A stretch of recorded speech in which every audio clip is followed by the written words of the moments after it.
Nós somos do Antes Tarde do que Nunca. Eu sou o Pancho, ao meu lado está Rafael Silva, multiempreendedor, idealizador dessa bagaça toda aqui. Como é que comunicação bem? Eu acho que esse tipo de iniciativa, como o podcast aqui de vocês, já é um exemplo de ruptura e inovação em termos de comunicação, né? Arquiteto tem hater também, Nicolas? Meu Deus! Ótima pergunta. Arquiteto é só hater, porque se tem uma coisa que eu aprendi com 10 anos de faculdade foi criticar o trabalho dos outros. Só seria legal se tu chorasse. Nessa hora? Aí a gente faz um corte agora ali, aí vai ser muito legal. Chorou demais. Bota uma trilha emocionante, né, cara? Eu vou aproveitar a tua fala, eu adorei uma fala do Túlio lá do hotel, ele falou assim, como é que é? O ódio de todo sogro é um genro empreendedor. Sabe, eu achava que ele era ele mesmo falou o eco chato, chato, biodesagradável, né? Achei sensacional. Achei sensacional essa biodesagradável, cara. Vou até usar daqui pra frente, cara. Biodesagradável. E ele falou... Só existe uma pessoa mais odiada na empresa do que o filho do dono. Que é o genro do dono, porque nem filho e está se metendo no meio da confusão toda. Então, assim, isso, para começar, justifica tudo que eu faço. Se eu ajudei 1, 2 pessoas, se eu ajudei 30, 50... Porque se eu posso fazer esse mesmo trabalho no meu escritório, ajudando 1, 2 pessoas, mas se eu estou no digital, eu ajudo 100. Eu ajudo 1000 pessoas. Nenhuma fronteira. Né? Diferente do que muita gente pensa, né? Principalmente pessoas que não estão tão ligadas a esse meio, né? Pensam que inovação tem a ver com tecnologia da informação. Não tem nada a ver. Inovação tem a ver com todo mundo, né? Ou seja, qualquer área, né, pode ser reconhecida por algum ato de inovação. Curta, siga o canal do Rafa Silva, por onde a gente transmite em tempo real também ali no YouTube. Aciona a sinetinha para receber as notificações e ouça no Spotify também. Procure lá por Antes Tarde do que Nunca. Lá estão todas as 50... Olá, muito boa tarde a todos. Sejam mais uma vez bem-vindos a um episódio do Antes Tarde do que Nunca, esse podcast criado para conversar com líderes, inovadores, comunicadores, por que não, né, comunicadores. Inspiradores, melhor dizendo. Ele começou quando tudo era mato ainda.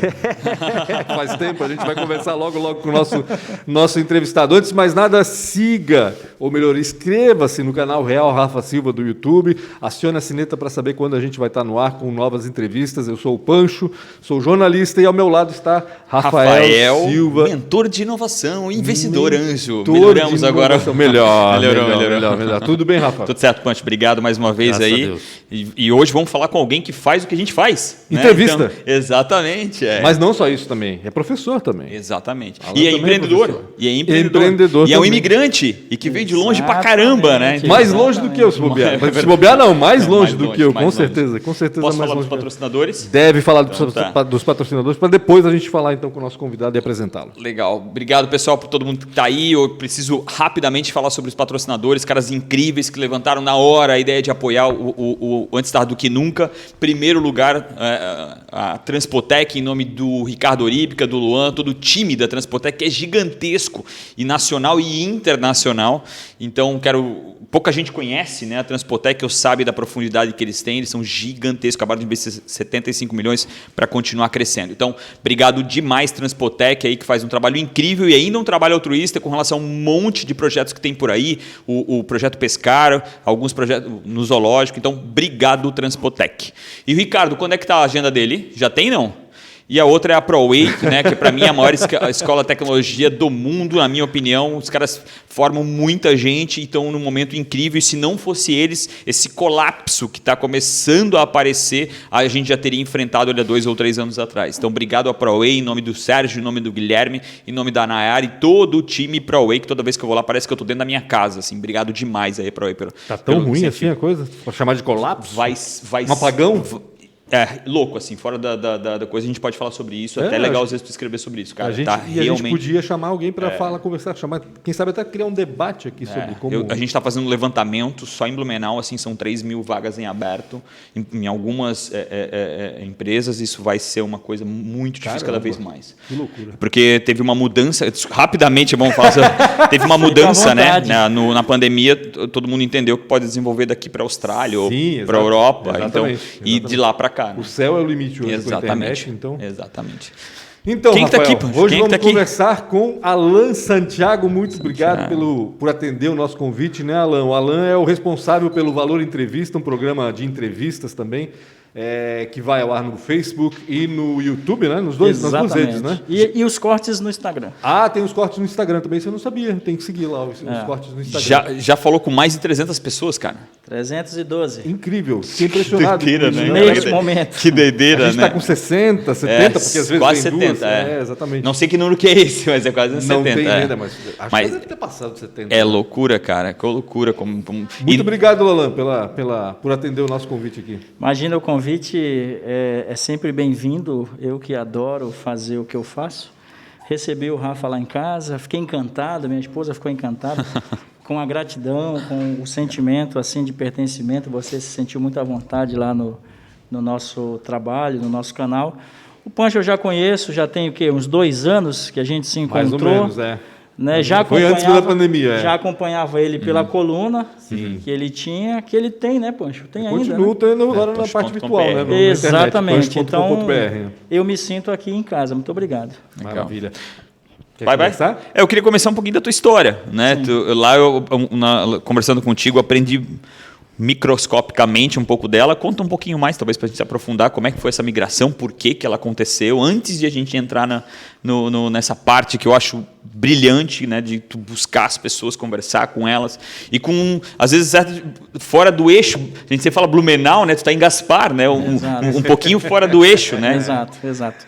Bom, eu sou um amazonense, tenho hoje 42 anos, eu tenho 3 filhos, meu mais novo filho, o Henrique, nasceu agora, tem 10 dias. Acabou de nascer, né? Tivemos que adiar um pouco a entrevista até por conta disso, né? Exatamente, mas como eu costumo brincar, o governo mandou ficar em casa, ou você faz filho ou você termina o casamento, né? O que todo mundo ouviu aí durante a pandemia. E o Alan está em Santa Catarina desde 2002. E eu escolhi Santa Catarina, na verdade Santa Catarina me escolheu, porque o meu tio, professor Campos, mandar um abraço para o senhor, que esteve aqui mês passado, ele me fez o convite, também, amazonense também, ele é irmão da minha mãe, ele me fez o convite para vir para Santa Catarina, e tu sabe quando tu tem aquele sentimento de, aqui não é o meu lugar? Aqui lá? Lá em Manaus. Lá em Manaus. Aí eu sentia, apesar de ter nascido lá. Exato, eu sentia isso. Adoro Manaus, deixar bem claro para quem vai nos acompanhar. Adoro Manaus, uma cidade incrível. Até faz um corte, né? Alan fala mal de Manaus e diz que aquilo não é casa para ele. Manaus não é meu lugar. 2,5 milhões de habitantes, um lugar incrível, mas eu tinha 2 milhões? Eu juro que eu não sabia que tinha 2,5 milhões de habitantes. O estado como um todo, 7 milhões, e a capital, 2 milhões de habitantes. Então, em 2002, agosto, dia 5, fez agora 19 anos, eu chegava no aeroporto Hercílio Luz, em Florianópolis, num frio de 13 graus. Frio mesmo, né? Para quem é de Manaus. Tinha sentido essa temperatura, saí de Manaus com uma temperatura de 42 graus. Chegou 1h da manhã no Hercílio Luz, a minha família já tinha desistido de mim, porque o voo atrasou, era para chegar às 6 da tarde, chegou 1 da manhã. Foram para casa dormir. Não tinha, foram para casa dormir, e eu encontrei uma moça da antiga Varig. Olha só como a gente é velho. Caraca! Né? Uma plaquinha, Alan Santiago, e um cobertor no braço. Já sabia que ia precisar do Aí cobertor. eu saí do saguão, olhei aquela placa, vi meu nome e falei, é com ela mesmo, uma moça bonita, catarinense bonita. Eu já abracei com ela, mas o senhor é o Alan? Eu falei, sou eu sim, vamos nessa. Já joguei o cobertor, fui para a van, e assim começou a minha história. Eu morei no Santa Mônica durante um período, ali na beira-mar, e depois a gente se transferiu lá para o Santinho, que foi o bairro que eu fiquei morando durante muito tempo. Então, mas o que tu fazias em Manaus? Até então só estudavas, já trabalhavas e veio fazer o quê aqui? Eu estudava em Manaus e o sonho era fazer a minha faculdade, saí de lá muito cedo, saí com 22 anos, e o sonho era fazer a faculdade, mas como aquele time eu queria fazer em outro estado, porque tem essa questão do peso, né, de você ser formado em outro estado e de repente voltar para o seu estado de origem. Mas aí as coisas foram acontecendo e acabou que eu vim para Santa Catarina, trabalhei no polo industrial do Amazonas, na Filco, antiga, né, hoje é Itaútec, e quando eu cheguei aqui, eu falei, aquele horizonte, né, Rafa, aquela monte de gente, tudo diferente, a cidade de Florianópolis ainda outro mundo, né? Fervendo, muitas oportunidades, né? E aí eu comecei a carreira no comércio. Fui para o Angelone, fui repositor no Angelone, mas sempre com aquela pegada. Eu trabalhava durante o dia e estudava à noite para fazer minha faculdade. Então, fiz pré-vestibular, acabei aprovando no processo seletivo do Senac, na época, e comecei processos gerenciais. E aí foi o universo que eu falei, pô, é isso aqui que eu quero. Quero fazer administração, eu quero entender de pessoas, eu quero estudar marketing, eu quero estudar empreendedorismo. E aí começou toda essa história. Depois eu saí do comércio, fui para a prestação de serviço. Já tinha sido indústria em Manaus, comércio, prestação de serviço e hoje na área de educação. A prestação de serviço foi em que empresa? Eu trabalhei como controlador de pragas, que antigamente se chamava dedetizador. Então foi uma experiência muito bacana, fiquei como... Isso tudo em Floripa ainda? Isso tudo em Floripa. Controlador de pragas durante 3 anos e meio, terminei minha faculdade. E aí que curso, Alan? Processos gerenciais. Processos gerenciais. Aí começa toda essa trajetória de professor. Porque quando eu terminei a faculdade, eu já estava engatando a oportunidade, meu sonho desde os 12 anos era ser professor, eu já estava engatando a oportunidade de começar na área de educação. Aí tive uma possibilidade num centro de ensino pequeno, e depois de 1 ano, com aquela experiência, eu fiz o processo seletivo para o Senai, aqui pertinho. E aí onde foi que explodiu tudo, né? Mas Senai, aí vieste dar aula aqui no Blumenau? Isso, aí eu vinha de Gaspar e dava aula aqui. Então começou o Senai, depois eu fui para o Senac, onde eu me formei, eu dei aula no curso que eu me formei no ensino superior, então para mim foi maravilhoso isso. Imagina, ser aluno, de repente você volta para a universidade, para a faculdade, como professor daquele curso, para mim é um motivo de muito orgulho. Mas dentro da área de educação, eu trabalhei em todas as esferas, né? Ensino técnico, ensino de qualificação, superior. Dei aula durante um período de 2 anos e meio na penitenciária do Belchior. Caraca. Olha. Desculpa a minha curiosidade, mas qual era a aula? Do que você ensinava lá? Eu trabalhei com segurança do trabalho. Política? Não. Eu trabalhei com segurança do trabalho. Então, eu tinha uma unidade curricular onde eu explicava para os apenados, né, a possibilidade deles saírem dali e montarem o próprio negócio dentro da área de segurança do trabalho. Então, essa foi uma pegada de 2 anos e meio. Até tem uma brincadeira que eu falo que... Tu não tinha medo? Então, uma sala de aula com 32 pessoas, todos eles ditos por bom comportamento. Aí você olha para aquela sala. Primeiro dia foi meio que de estudo. E eu sempre fui um cara de levar as coisas não muito a sério. A gente está falando isso numa sala normal, não tem nada separando vocês. Você está aqui e o aluno está ali. Era na cela. Exatamente. Né? A cela super alta, 4 ventiladores de um lado, 4 ventiladores de outro, no verão. Então, tu imagina, e muito abafado, muito calor. O carcereiro olhava por uma janelinha para ver se eles não estavam me matando, esfaqueando. Ou tomando como refém. Ou tomando como refém. E ali eu fiquei durante 2 anos e meio e assim, eu vou falar bem sincero para vocês. Foi uma experiência maravilhosa, porque eu pude ver ali dentro da sala principalmente, a questão da disciplina, a questão da atenção, diferente da sala de aula que eu tinha com a garotada, por exemplo, de 16, 17, 18 anos. E foi uma experiência legal. O que me chamou a atenção? Faltando um período para acabar assim, o ano, teve uma rebelião. E na semana antes da rebelião, lá, que teve uma fuga de 14 presos, um apenado olhou para mim e falou: professor, amanhã não tem aula, né? Aí eu, o cronograma na mão, já sabendo que estava tudo certinho, eu falei: como assim não tem aula? Ele falou: eu acho que amanhã não vai ter aula não, professor. E isso ficou... Ou seja, ele estava te ajudando. E isso ficou... Quando foi 5 da manhã, isso é muito louco, 5 da manhã os jornais todos anunciam a fuga durante a madrugada e tal. Quer dizer, aqueles apenados que estavam dentro da minha sala de aula, eles já sabiam do que ia acontecer. Sim, provavelmente estavam participando. Né? E aí eles, para querer... Eu pensei desse jeito, está me preservando, né? Então, não vem para cá porque vai dar algum problema. Vai ter problema. E nessa vida de educador já são 11 anos, hoje super feliz, assim, eu tenho um orgulho enorme, porque era o meu sonho desde os 12 anos, sabe, Rafa?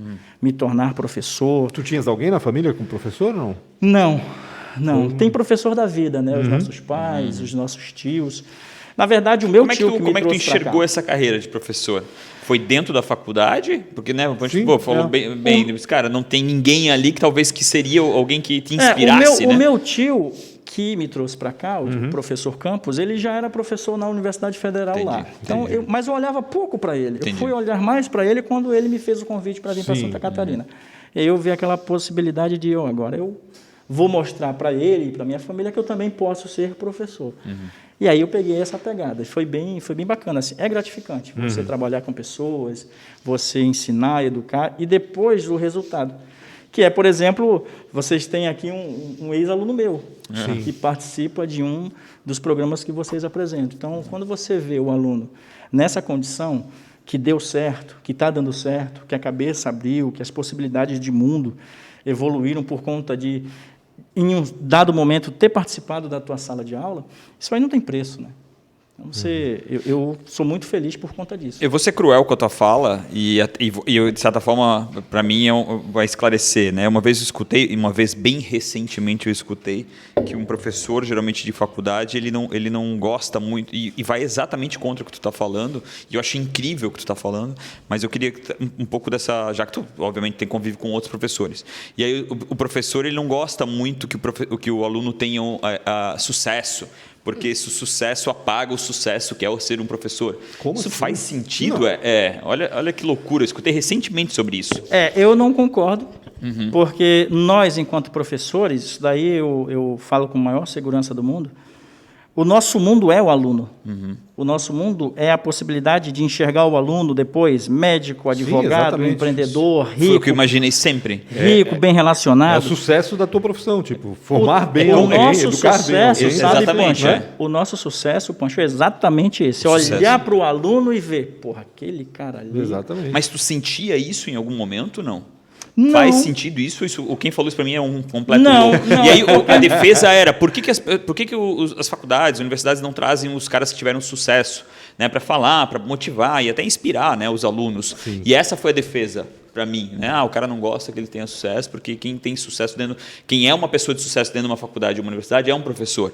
E aí, mas talvez ele não gosta de ter alguém pode ser com sucesso do lado dando aula, alguma coisa nesse sentido. Aí talvez porque vai apagar um pouco, obviamente. Faz total sentido. Mesmo porque a gente sabe que o que acontece na realidade é um pouco diferente do que é ensinado na academia, apesar de que tudo que é passado na academia serve como base, obviamente, é indispensável, né? Eu sempre tenho isso em mente. Mesmo porque quando eu fiz a faculdade de jornalismo tinha aquela história se precisava ou não da faculdade de jornalismo. Eu sempre defendi que precisa sim, porque te dá uma base muito forte. E então eu acho que talvez seja nesse sentido. Não estar ali, né? Exatamente. Quer o sucesso, porque o sucesso é a prova que ele fez um bom trabalho. Exatamente. Para o professor, com certeza. Né? Deve ser muito bom saber que tem um aluno que se deu bem no que ele ensinou. É gratificante. Agora, recente, uma aluna minha montou uma clínica para ela, que trabalha com pilates, enfim, e foi uma aluna minha no Senai. Então, de repente, você vê aquilo acontecendo. Né? Exato. Agora, na faculdade, lá no Senac, por exemplo, quando eu voltei, e aí já voltei como professor, o carinho de todos os professores foi enorme. Né? É o motivo. É aquela coisa. Que legal. Enquanto eu olho para o meu aluno e que legal, é motivador para mim, é aquela semente, devo continuar. O meu colega, que era professor... Porque agora tu virou professor também, né? Não era mais um aluno dele, né? Tem até uma brincadeira, quando eu passei pela sala dos professores com a minha bolsa, o professor olhou para mim, um professor já conhecido nosso, do meu curso, ele olhou para mim e falou assim, olha aí que legal, voltou para fazer pós? Aí eu puxei o crachá, até me emociono, porque foi um momento muito especial para mim. Puxei o crachá da bolsa e falei, não, eu vim para ser teu colega de profissão. Que bacana. E isso é um motivo de muito, orgulho demais, assim, para mim, para minha família. Então eu vivo muito feliz. A profissão de professor, ela é incrível e te motiva todo dia. Tu começaste a ser professor em Florianópolis, então, né? Depois... Eu comecei a minha faculdade em Floripa e transferi ela para Blumenau. Quando você se mudou para Gaspar, Exato. Isso? Entendi. Já, assim que eu me transferi, deu mais 1 ano e 2, eu já... Lembra que idade tu tinha, né? Já era agora. Faz 11 anos isso, né? 28. Não, foi agora, 28. Eu fiquei durante muito tempo, por isso que eu acho que todo mundo tem que pensar bem com relação à faculdade. Então, você sabe que você tem 2 filhos menores. É interessante você... 3, né? 3. Estamos na mesma vibe aqui. É interessante você incentivar o seu filho a ser empreendedor, a quebrar a cabeça, a errar. ou de já jogar ele dentro de uma faculdade, de uma universidade, e ali ele vai aprendendo e tal. Eu sempre tive a possibilidade de estudar, estudei durante muito tempo espanhol, me formei em curso técnico em segurança do trabalho, e a minha faculdade ela aconteceu no meu momento certo, eu estava maduro. Dos 27 em diante foi o período que eu amadureci, falei, pô, que legal, agora dá para fazer faculdade. Então, quando eu entrei no banco de faculdade, eu pude observar essa diferença. Porque, imagina, você já vem do comércio, já vem da indústria, já vem da prestação de serviços, você complementa, sabe, Rafa? Quando você chega dentro da sala de aula para estudar uma determinada matéria, o professor pergunta para você, e aí, alguém já trabalhou no setor de comércio? Opa! Alguém já foi da prestação de serviços? Opa! Então, essas experiências, elas vão somando para você e o teu currículo vai ficando mais hábil. E aí, existe essa coisa. Formou, legal. Mas olha o universo. Eu acho uma crueldade absurda. A universidade? Tu obrigar o cara Não. A universidade é incrível. Eu acho cruel tu dizer com um menino de 16, 17 anos que tu tens que escolher o que tu quer pra tua vida. Isso é cruel. Quem criou esse modelo, acho, conseguiu educar o mundo, e isso é fantástico, mas alguma coisa tem que acontecer porque é muito cruel. Quanta gente entra numa faculdade depois de 1 ano e meio e vê que tá ali e vê que aquilo não faz sentido nenhum para que ela queria, e às vezes ela já está numa outra empresa que ela viu uma área que ela ama, e ela vai ter que começar tudo de novo. E isso realmente, fora custo de tudo isso, né? Beleza? Quando consegue um público é uma coisa, mas quando tem que pagar, isso tudo é dinheiro que tu estás investindo, né? Então, e de certa forma tu não vai receber nada por aquilo, porque aquilo não é o que tu quer. Então, acho uma crueldade absurda. Ou pior ainda, né? Passar vida fazendo algo que não gosta porque foi... Para agradar os pais. Fez a faculdade, ou a própria sociedade, ou sei lá. Ou a própria sociedade que é pior, né? Exato, enfim, acho que... Bom, acho que está mudando, né? Também concordo. Acho que melhorou um pouco, porque antigamente, né? Na minha época, um pouco antes até, era aquela coisa, tem que ser advogado, médico ou engenheiro, né? Tinha essa coisa. Eu assim. falo, Rafa, para os meus alunos, seja empreendedor, que seja da própria carreira, ótimo, começa, faz um curso técnico, faz uma graduação, faz uma pós-graduação, um mestrado, um doutorado, um pós-doutor, dentro da tua área, mas você percebe que existe ali o empreendedorismo de profissão. Sim. Ou monte a sua empresa, vá sentir o que é ter funcionário, vai sentir na pele o que é pagar imposto e tudo. Essa é a composição. Tu é mais feliz se tu empreender. Sim. O que eu quero dizer com isso? Que indiferente onde tu trabalhar, se tu trabalhar no Itaú, aqui na Centro de Inovação, indiferente onde tu trabalhar, se tu empreender lá dentro, tu é mais feliz. Porque essa é a forma, não existe outro jeito. Se você só seguir ordens, só operacionalizar, se você não perceber que você pode ajudar, cara, isso é muito ruim. Então, empreender, seja internamente ou externa, a palavra empreender está muito errada. Ela não é empreender para fora, ela é com relação a você. Né? Cara, o que você busca? Né? Ponto A, ponto B. Isso. Né? O planejamento, saindo daqui, em quanto tempo eu vou chegar em tal momento da minha carreira, da minha profissão, ou da minha empresa.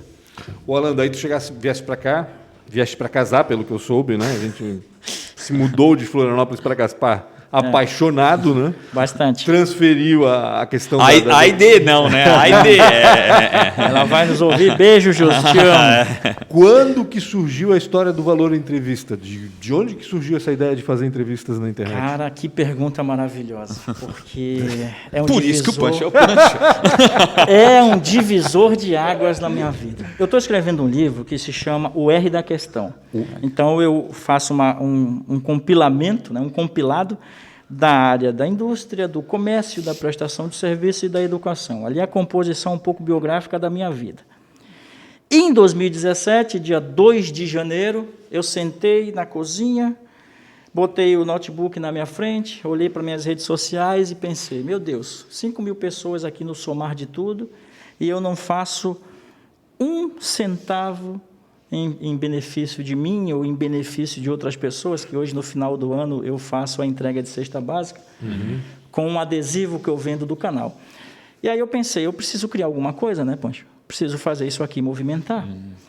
E eu sempre gostei de networking, eu sempre gostei de rede de relacionamentos. Quando eu saí de Manaus, meu pai falou isso para mim. Meu pai sempre foi uma pessoa muito antenada com as amizades, com respeito às outras pessoas. E aí ele falou, meu filho, vá e faça o maior número de amizades que você puder fazer, que isso vai te abrir, em algum determinado momento da sua vida, novas oportunidades. Pancho, aí em 2017, eu montei a página no Facebook, montei o canal no YouTube, dei nome, que era Valor Político, porque eu tinha esse negócio de, eu vou educar os meus alunos nessa questão política. Só que quando eu parava para conversar com o Rafa, para dizer assim, Rafa, consegue investir aqui? A palavra político atrapalhava Afastava e um pouco as pessoas. muito. Entendi. Não fechava negócio com ninguém. Que loucura, né? Aí passou um período, eu troquei para valor entrevista. Opa, já ficou mais leve. E aí começou a crescer, começou a ter mais visibilidade, começou a ter mais atenção das pessoas. Hoje eu tenho, por exemplo, 10 empresas que anunciam conosco. Bacana. Legal, né? Então, o trabalho foi para criar networking, para criar rede de relacionamentos, para nos proporcionar esses momentos, porque eu acredito muito nisso aqui, de fazer amizade, de conhecer pessoas, de poder somar. De repente, o Rafa me indica alguém que pode ir lá no meu trabalho, como ele já indicou, sabe? Então, isso tem muito peso e eu respeito muito. Por quê? Porque, primeiro, eu sou do Amazonas. Então, não dá para chegar aqui, como eu já vi muita gente que é de fora, chegar, o catarinense é isso, o catarinense é aquilo, isso é um absurdo. Então, fica no teu lugar. Não vem para cá. E quando vem para somar.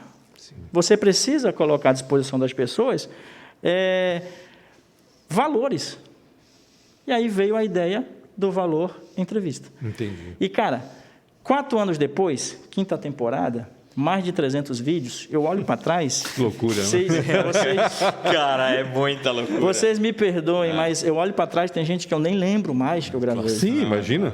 Com certeza. Sabe? Que aí eu vejo, às vezes eu estou num evento, fulano está ali. Até fala uma ou duas pessoas, até para poder puxar, né, lá para o teu canal, fala uma ou duas pessoas que você acha que todo mundo teria que ouvir. Tipo, sei lá, não agora desse ano, mas talvez do ano passado, para fazer as pessoas saírem daqui e lá dar uma olhada nisso. Me fala uma ou duas pessoas que dizem, cara, não perde essas 2 pessoas que eu tive lá no ano passado. Então, eu tive a oportunidade de gravar com o Mário Mota. Mário Mota. Olha que bacana. A Laine também. E foram 2 pessoas que me ensinaram bastante. Eu sempre tento captar, eu acho que vocês também são assim, a essência da pessoa e o aprendizado. O que a gente pode aprender com aquela conversa que seja de 10 minutos? Eu sempre pensei assim, quando eu sento para conversar com alguém, eu olho por esse lado. Então, eu vou trocar energia, eu vou trocar aprendizado. E o Mário, ele virou a chave para mim no meu canal, porque antes funcionava como? A câmera estava ali, eu ficava por trás da câmera e ficava vocês dois aqui. É verdade. Então, ficava assim. Quando eu terminei de gravar com o Mário, que eu gravei na casa dele, eu tive a oportunidade dele abrir a porta. Que legal. Ele fez um café, a gente conversou bastante. Que bacana. Foi uma experiência incrível. Ele falou, Alan... Rapidinho, antes disso, guarda essa chave aí. Como é que tu foi louco, Mário? Tipo, como é que tu chegou? Como é que disse, cara, eu vou ir na tua casa tomar um café contigo? Eu acho esplendoroso para as pessoas entenderem o quão importante é esse trabalho que a gente faz aqui. Sim, né? verdade. Isso que é a grande sacada de quem trabalha com as redes sociais e cria network. Pessoal, você tem que, primeiro de tudo, respeitar a outra pessoa que está lá. Tem empatia. Você tem que chegar tranquilamente, dando tempo para as coisas acontecer, porque não é fazendo um contato que você já vai no outro dia ter a resposta, e você tem que sair da zona de conforto. Você tem que levantar da cadeira e buscar. Então, o que é que eu fiz? Eu mandei um e-mail, ele respondeu e me mandou o WhatsApp. No que ele me manda o WhatsApp, está em casa. Está em casa. Conversei com ele durante meses. Caramba. Olha, meses. Importante ouvir isso. Meses. Não foi da noite. Porque você pega uma pessoa como o Mário, que é um jornalista de 35 anos à frente de um jornal, ele é o foi mais... na TV Globo esses tempos, né? Sim, nos 50 anos da Globo. 50 anos da Globo, né? Ele era o mais antigo Exatamente. Ele é mais velho apresentador de jornal no Brasil do que o Cid Moreira. Só para vocês terem essa ideia. Tem mais tempo de apresentação. Mais tempo apresentando, né, à frente de um jornal. Então, ele deixou tudo marcado e eu marquei para um final de semana. Era um domingo, saiu eu de Gaspar, vou para Floripa com a família toda. Que legal. A Josi ficou dentro do carro, porque eu tenho 2 outros pequenos, então poderia atrapalhar ali a conversa. Né? Então, quando terminou a entrevista, ele falou, não, tu precisa vir para frente. Precisa aparecer. Tu precisa aparecer, tem que criar identidade, tu tem uma boa postura, enfim. Tá? Cara, isso em 2018. Virou a chave 2019, primeiro vídeo do ano, eu estava do lado. Segundo, eu estava do lado, aí foi criando o hábito. E aí é que está a diferença. Às vezes as coisas não dão certo para você porque você não tem paciência. É verdade. Paciência. E como tem isso?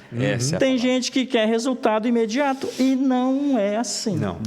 Quando Ainda mais na nossa área. Quando eu estava vindo para cá, eu pensei, nossa, são 4 anos que eu faço isso. Eu já dei entrevista na rádio, já dei entrevista em outros programas, enfim. Mas esse momento aqui, para mim, é uma construção, Rafa.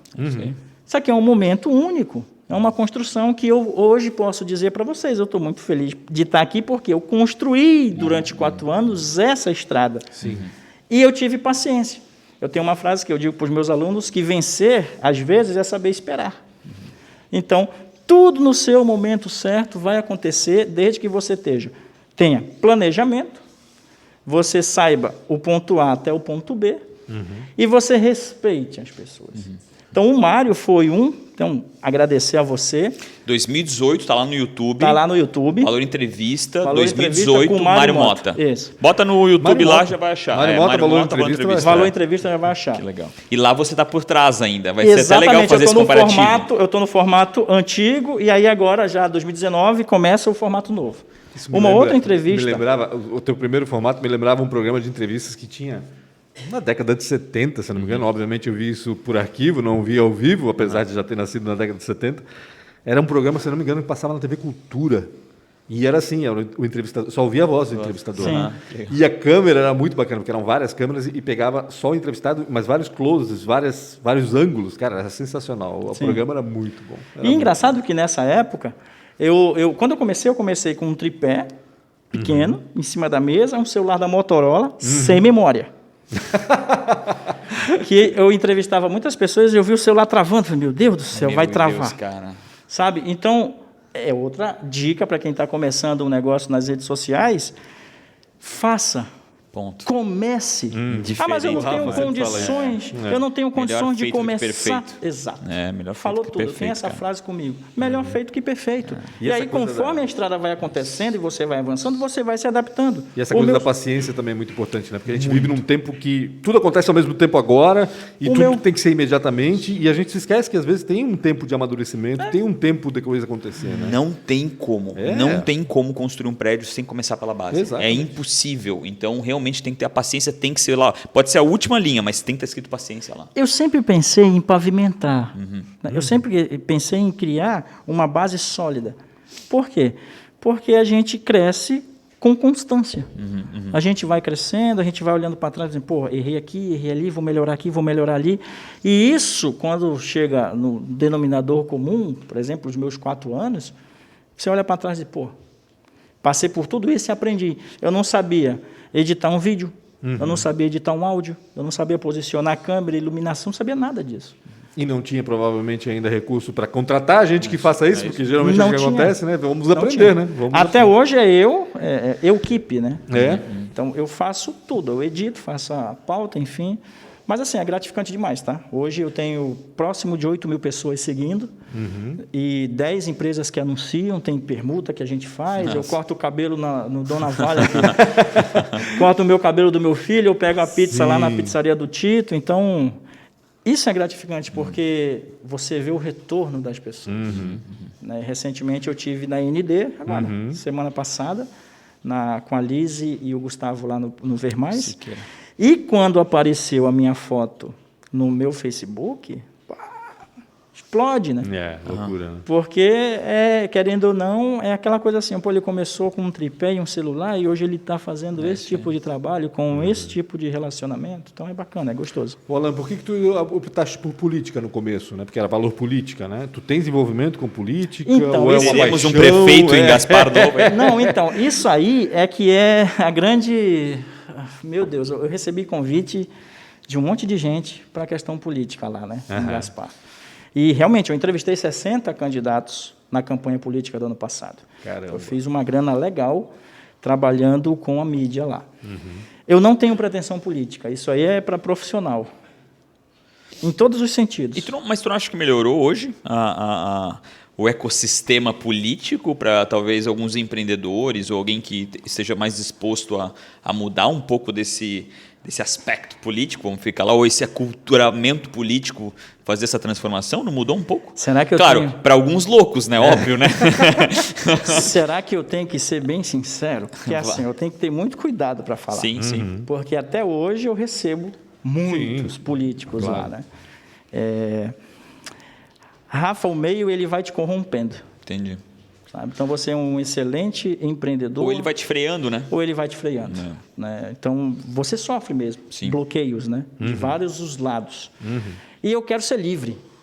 Eu sou um cara que quero fechar minha parceria com o PT, com o PSL, com o MDB, eu quero essa liberdade de poder receber quem eu quiser. E eu já ouvi muito, por exemplo, quando eu entrevistei o Bolsonaro, eu estava conversando com... Foi um minuto... Entrevistou o Bolsonaro? Eu entrevistei o Bolsonaro e o filho dele. Foi um minuto, assim, ímpar. Porque o Eduardo falava para mim, você tem que ser plural, você tem que ser imparcial, você tem que ser mídia livre, você tem que falar a verdade. E quando eu fui entrevistar o Luciano Davan, a mesma coisa. Aqueles bastidores ali, ele falava o mesmo, ele tem o mesmo discurso. Plural, imparcial. E eu aprendi isso, bate muito na minha cabeça. Então, não dá para fazer distinção. Quando eu chamo alguém para conversar que seja de um viés mais à esquerda ou mais à direita, eu sempre cuido com isso. E a ideia do nosso trabalho não é achacoalhar, sabe? Não é jogar o cara na parede. É mostrar a essência. Eu recebi recentemente um vereador, que é aqui de Blumenau, que eu pergunto dele, quem é você na essência? Dá 2 dias, acontece uma loucura aí com ele, na cidade, com guarda de trânsito, enfim. E ele dá uma resposta e ali, quando você pega a resposta dele e vê na prática... O episódio... Opa! Então, esses detalhes acontecem. Sim. Já aconteceram pautas, eu tenho uma transmissão, aconteceu pauta, por exemplo, se eu posso falar com o ex-prefeito de Blumenau, o brinco com ele, o Napo, né? Napoleão. O ex-prefeito de Blumenau chegou lá e eu falei para ele, olha, tem 10 perguntas e 5 são da oposição em Blumenau. E aí, eu já aviso, né, para ele estar pronto. Ele virou para mim e falou, tu nem precisava avisar, tu nem precisava me falar isso, porque agora eles vão me ouvir. E o Napo, ele fala rindo, né? Ele está olhando para a câmera e tem uma oratória perfeita. Então, eu tenho esse momento, assim, de conversar, de mostrar a pauta e tal. E tem as minhas perguntas também, que são perguntas mais... Mas quando eu vejo que é, principalmente com político, eu jogo a responsabilidade para a comunidade. Então, assim, ó, as perguntas não são minhas.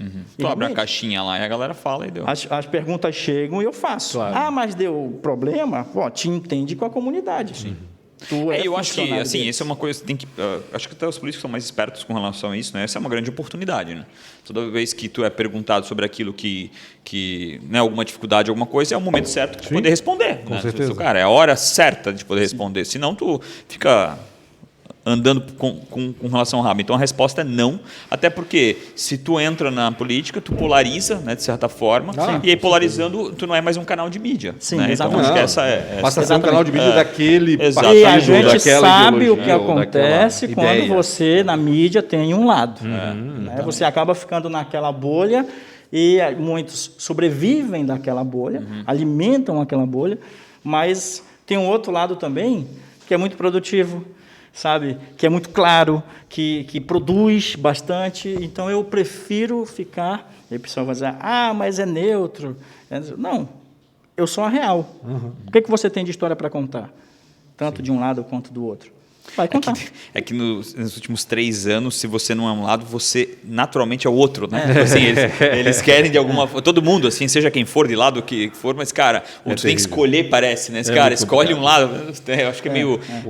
O Rafa perguntou do Mário Mota, como é que tu te aproximaste dele, mas e o presidente Bolsonaro, como é que foi isso? Me conta. Cara, eu tinha entrevistado o deputado Peninha. Tu não foi o cara da facada, não, né? Não foi, né? Tu entrevistaste ele como presidente já ou como deputado? Como deputado. Como deputado. Lá em 2018, ele estava... 2017, finalzinho, ele estava no canal também? Está no canal. Ele estava em campanha. Então, eu tinha entrevistado o Peninha, deputado federal, e eu liguei para o Peninha e falei, Peninha, pô, o cara vai estar aí, me concede. Aí ele me deu uma abertura e eu me aproximei. Entendi. E a entrevista em si não é nem muito o detalhe, é mais o que a gente faz antes e depois que acaba. Porque a gente fica naquela roda, ouvindo as coisas e alimentando a pessoa e ouvindo o que ela está te dando de resposta. Aquilo ali é enriquecedor demais. Você fica louco com aquilo ali. Então, essa experiência foi legal. Mas também teve a do Ciro Gomes, teve a do Amoedo, que são pessoas também que estão lá no canal, né? Que bacana. Tu empreende também, né? Sim. Hoje, com o canal... Como é que tu começou com isso? Como é que... Hoje o canal já é um empreendimento, é começo de história, né? Hoje, com o canal, eu tenho as 10 empresas que anunciam conosco. Tenho a minha escola de educação também, que eu trabalho com comunicação. Então... ACS Treinamentos, eu posso fazer, mexer? Claro, fica à vontade. ACS Treinamentos, para quem quiser. A gente atende... acs.com.br, acstreinamentos.com. ACS Treinamentos no Facebook, você vai achar, e também no Instagram. Legal. Então, eu tenho os treinamentos de comunicação, trabalho também com marketing. Oratória. Oratória, Legal. exato. Oratória. Ele é imerso e Ele é digital imerso. hoje em dia? Ele ainda não está no digital. Tá. Ele é prático. Né? Eu ligo a câmera e o aluno começa a produzir mediante todas as informações que a gente vai alimentando. Ele é muito prático. Então, levanta, senta e mexe isso, faz aquilo. Quanto tempo, assim, treinamento? Eu tenho um treinamento hoje de 3 meses. Né? É uma aula por semana. Caraca, bastante tempo. Uma aula por semana, 1 hora de aula por semana. Presencial. Presencial. E aí tem uma diferença, eu posso atender essa pessoa na casa. Legal. Eu posso ir até a casa. Eu tenho os treinamentos em parceria com a SIG e a AMP de Gaspar, que aí, agora, por conta da pandemia, infelizmente, o último treinamento que eu dei foi antes da pandemia, em janeiro, para uma empresa. Então, a empresa fecha o pacote de treinamentos e eu treino ali a equipe de atendimento, a equipe de vendas, a equipe de marketing, enfim. Então, tem essa possibilidade. E por que não digitalizou esse treinamento? Então, aí é que tá. Eu vou ser bem sincero, muita gente já me perguntou isso. Rafa, a gente não tem tempo, né? Mas a gente acha tempo, né? A gente não tem tempo, mas eu sou cobrado, eu mesmo me cobro, sabe? Porque está tão prático, eu tenho um estúdio, você conheceu, é só ligar a câmera, produzir ali e deixar isso à disposição. E eu pretendo, em breve, deixar tudo isso já à disposição e finalizar o livro. Porque o livro vai dar esse embasamento. O livro você mesmo está escrevendo, não é alguém que escreve para você. Não, aí é que tá, esse sou eu mesmo. Caraca. O R da questão, vai falar, o R é de relacionamentos. Entendi.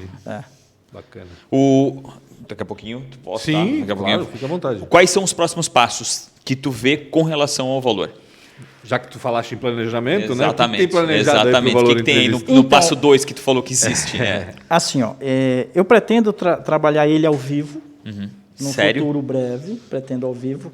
Por que ele não está ao vivo ainda? Porque o meu convidado, às vezes, não se sente à vontade. Sabe? Ele sempre pergunta, né? Mas é ao vivo? Aí eu percebo que ainda não é a hora de trabalhar ele ao vivo. Então, ele é gravado. Eu pretendo me tornar o maior entrevistador do Vale do Itajaí. Que legal. Esse que legal. é um pé que eu tenho... Em quantidade de entrevistados... Acho que já tá... Esse é um pé que eu tenho muito no chão. Pelo menos no digital. Não tem. Quem entrevistou Esse é um pé que eu tenho muito no chão. E trabalhar em benefício das pessoas, contar histórias reais e inspiradoras de pessoas que realmente somam para a comunidade. Tanto em Blumenau, como em Timbó, que eu já tive, em Pomerode, em Indaial, em Florianópolis, na própria cidade que eu amo, que é a cidade de Gaspar. Então, a minha ideia é essa, é produzir conteúdo para fazer com que as pessoas acessem esse conteúdo e se inspirem no conteúdo que é produzido lá no Valor Entrevista. Basicamente. Tem alguém que tu não entrevista? E se puder falar o arroba dessa pessoa para a gente poder botar um corte depois. Não, pior que não. Impossível. Impossível. Porque assim, como o lema é entrevistas reais e inspiradoras, desde a pessoa mais Não humilde... seja político. Não, pior que não. Porque assim, eu já tive a oportunidade de entrevistar, por exemplo, o ex-advogado da Dilma, no impeachment, Luiz Eduardo Cardoso. E na entrevista... Esse aquele carequinha? Não, é ele... aquele mais... Ele está na Netflix, cara, agora. Sério? A Dilma e aquela situação toda lá do... Eu vi uma Virou menina que série, dirigiu, cara. uma produtora, produziram sobre o impeachment, né? Exato, sobre o impeachment. Eu tive essa oportunidade de entrevistar ele, e no meio da entrevista, ele vai falando do Lula, vai falando de situações assim, e eu olhando aquilo, e aí você fica assim, meu Deus, né? O viés, né? Aquela coisa assim. Então, ali foi um divisor para mim. Eu falei, bom, se eu tive estômago, eu não sou nem esquerda nem direita, eu sou um cara que gosta do movimento político e que valoriza políticos decentes. Você vai ouvindo aquilo, bom, se eu passei por essa experiência aqui, o resto está de boa. Então, a minha proposta é conversar com pessoas que contem as suas histórias de forma real e inspiradora. Por isso que não tem, não, todo mundo. É que eu acho que todo mundo, seja do que for e como for, tem alguma coisa para falar, né? Então, acho que também tu dá voz. Eu fiquei um pouco... Eu falo isso porque no ano passado, quando eu fui fazer entrevista com os candidatos a prefeito em Blumenau, cara, eu recebi uma porrada de crítica, né? Tu vai dando voz para esses caras, não sei o quê. Mas faz parte. Né? Só que eu acho que é isso. Eu acho que, tipo assim, Tu tem medo, assim, na boa, eu vou ter medo de escutar alguém falar alguma coisa, esse cara pode me convencer, beleza, né? Então, acho que não faz muito sentido isso, né? Eu concordo contigo. Eu usei essa estratégia em Gaspar. Eu entrevistei o atual prefeito, o Kleber, o Marcelo, que é vice dele, o Celso Zucchi, que é do PT, Vanderlei, o Sérgio Almeida e o Rodrigo. Logo no começo do ano, eu dei a atenção e voz para todos. Então, quando o candidato a vereador ou a pessoa do seu time que está lá observando aquela entrevista, já, se o fulano foi, é um canal plural. Sim, exatamente. Né? Então, não existe isso. Eu tenho, só para rapidinho, eu tenho um outro desejo. Por exemplo, o Cabrini, ele faz um trabalho muito legal. Acho muito legal esse trabalho de investigação. Né? De investigação e tal. Eu não quero investigar, mas eu quero poder entrevistar, de repente, um traficante, uma garota de programa de luxo. Eu quero entrevistar essas pautas assim que pouco a gente vê né, no meio social ou com abertura nas redes sociais. São tabu, né? Que são difíceis. São tabus. Né? Eu entrevistei uma drag queen recente, estou para entrevistar a Miss Gaspar gay. A Geise Rossi, que é daqui de Gaspar, esteve lá com a gente também. Ela é uma transex. A Geise é uma transex. Aquele carequinha. Isso, exatamente. Então, essas pautas eu gosto. Cara, não tenho ideia. Não sei. Ganhou muito votos, tu entrevistou? Ela fez 200 e tantos votos. Sim. Eu ia dizer, não fez mais. Então, assim, essas pautas eu quero também, sabe? Entendi. Ou seja, não são as pautas pelo ofício e não pelo entrevistado em si, né? Exato. Não pelo nome, é pelo trabalho dele. Quero entrevistar um traficante, cara. Um líder de facção criminosa. Eu quero ter essa possibilidade. Doideira. Posso fazer as perguntas? Desejos, fica à vontade, Rafa, então tá. Por favor. Vamos lá, a gente tem algumas perguntinhas, na realidade são só 4, né? Mas está aberto, se tu quiser dar uma continuidade com uma própria resposta, vamos lá. Qual foi a maior dificuldade? Ou tu pode substituir essa resposta por uma péssima escolha. Na verdade, eu vou ser bem sincero com vocês. Tudo na minha vida aconteceu de forma muito natural. Eu tenho que mudar essa pergunta. Todo mundo... Não dá opção. É a primeira ou a segunda? Eu não tive dificuldade nenhuma na vida, sabe? Eu sou um cara que nasceu prematuro, já não era nem para estar aqui, mas estou. Prematuro de quanto tempo, tu sabes? 7,5. 7,5. Quase 8. E não era para... Enfim... E assim... Quantos irmãos tem? Eu tenho 5 irmãos. Tudo lá? Tudo lá, todos lá. As coisas aconteceram de forma natural. Hoje eu olho para trás e me orgulho muito de tudo que aconteceu. Da esposa, Por que não veio ninguém mais? Não entendi. Por que não veio mais alguém lá de Manaus? Não, porque geralmente acontece, né? Os meus irmãos vieram, estudaram e voltaram. Entendi. Né? E aí meu tio também tem casa em Florianópolis, mas ele vem, passa as férias e volta. Hoje tu se sente gasparense? Cara, eu de verdade, me assim, sinto... o floripano. Eu amo o Vale do Itajaí. Tá. Eu amo o Vale do Itajaí, a cidade de Gaspar. Catarinense, então. Sente catarinense hoje. Exato. Se te perguntar, tu não gostaria... Inclusive com a beleza do catarinense. Tá. Eu acho com assim, exceção minha e do Pancho. Sacanagem. Eu não sou catarinense, então tá tudo certo. Eu amo o estado de Santa Catarina, sabe? É um estado riquíssimo, um estado com pessoas de alta qualidade, de um aprendizado enorme. Você conversa com as pessoas, a qualidade de vida que é incrível. A cidade de Gaspar é maravilhosa. 70 mil habitantes, não é nada. Comparado a 2,5 milhões, como é a cidade de Manaus. E em Manaus tem muita gente produzindo, tem muita gente do sul que vai para Manaus, porque lá se faz muita grana também. Sim. Então não houve nenhuma péssima escolha aí, nada? Impossível, cara. Nada. Eu sou um cara muito feliz, eu sou um cara para cima, eu sou um cara que eu condicionei, engraçado, desde os 11 anos eu lia livro de autoajuda. Caraca, pensei. E eu não tinha nada. Aos 11 anos, a minha vida, eu estudei em escola particular, estudei em escola militar, meus pais sempre me deram uma base familiar e tudo, tive tudo. E aí meus parentes olhavam para mim, eu estudando o livro de autoajuda, O Poder do Subconsciente, de Joseph Murphy, um livro assim que fez uma diferença enorme na minha vida. Eu estava aprendendo como lidar com o futuro, como lidar com as pessoas, como ser uma pessoa mais positiva, uma pessoa mais para frente, uma pessoa mais alegre, uma pessoa onde os problemas não vão te consumir ao ponto de você ter, de repente, uma depressão ou algo desse tipo. Então, desde 11 anos de idade, eu já pensava assim. Isso. Hoje, olhando para trás, aos 42, eu realizei tudo na minha vida. Eu tenho tudo. Casa própria, filho, família, profissão, tudo. Então, não tenho do que reclamar. Entendi. Só que não esquece que tu vai viver mais 65, tá? Então se prepara. Já pela conta aí tu já se ferra. Se você fosse empreender em algo totalmente diferente, no que seria? Cara, meu pai tinha um comércio.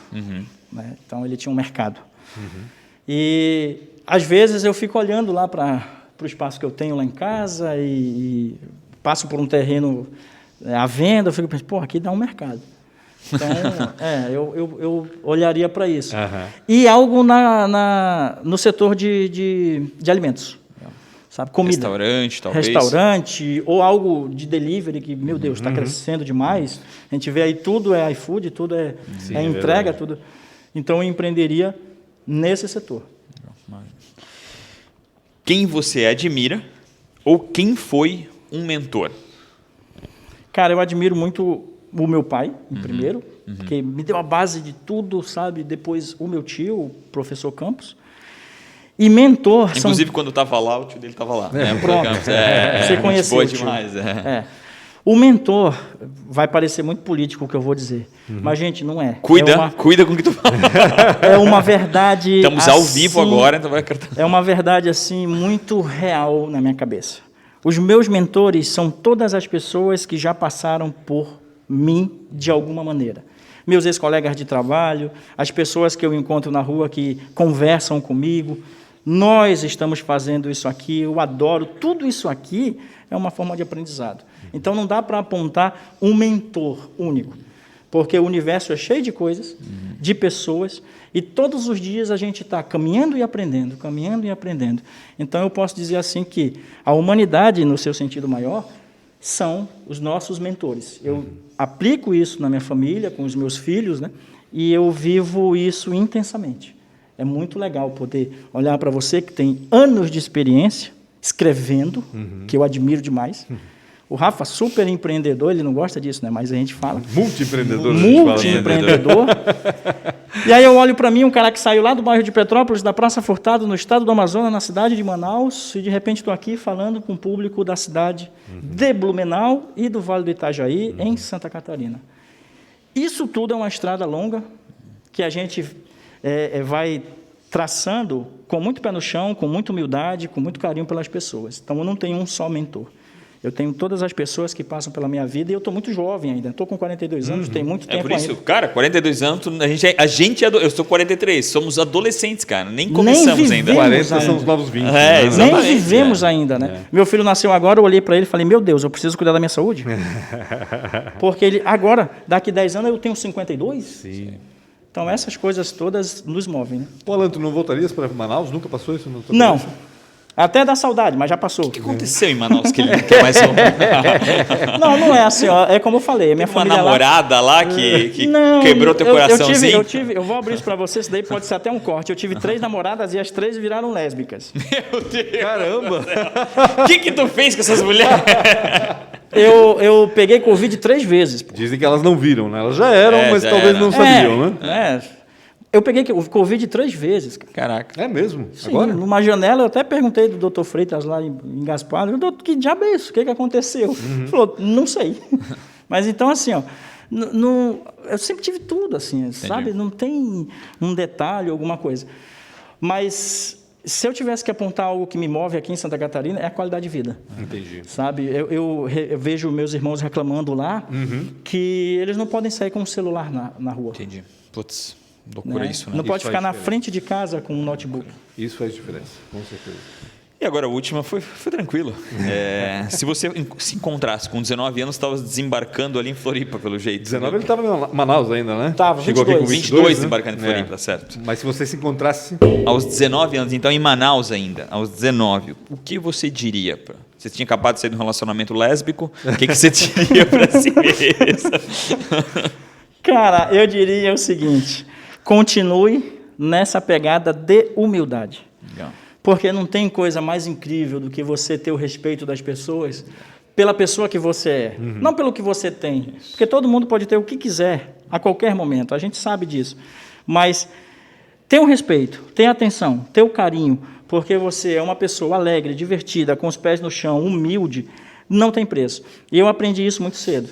Eu aprendi isso quando eu jogava futebol. Eu joguei futebol durante muito tempo. O que tu não fez?